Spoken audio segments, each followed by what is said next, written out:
शिजविलेल्या भाताची खीर कधी बनवली आहे का तुम्ही? चला आपण सोप्या पद्धतीने बनवूया।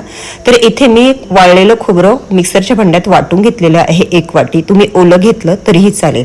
नंतर दूध टाकून मस्त असं वाटून घेतलं। हा इंद्रायणी तांदूळ शिजवलेला होता, थोडं चिमूटभर मीठ घालून अशा पद्धतीने चांगला शिजलेला आहे तो सुद्धा त्यामध्ये वाटायला घ्या, म्हणजे जेव्हा खोबरं वाटायचं होईल तेव्हा अशा पद्धतीने। पण दूध टाकूनच वाटून घ्या, म्हणजे हे बघा एकसारखं मिश्रण तयार होईल।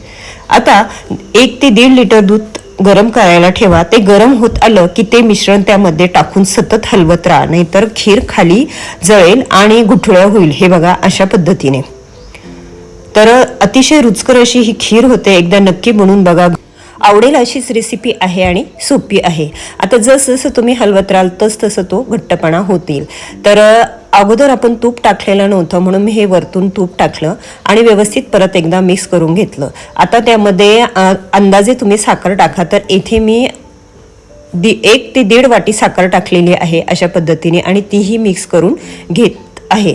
जसं खीर उकळतील तसं घट्टसरपणा येईल। तर इथे मी 1.5 लिटर दुधाला 1 पूर्ण वाटी इंद्रायणी तांदळाचा भात शिजवला होता ते टाकलेला आहे।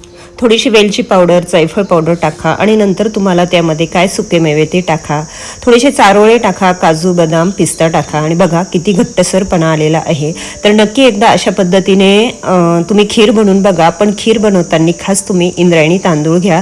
दुसरेही तांदळाची खीर छानच होईल, पण हे सुवासिक तांदूळ असतात म्हणून म्हटले। तर तेव्हा चांगले खा, मस्त राहा, माझे व्हिडिओ बघत राहा। ह्याआधी भरपूर खिरीच्या रेसिपी दाखवलेल्या आहेत, त्या बघा आणि तुम्ही कशी खीर बनवता ते नक्की कळवा।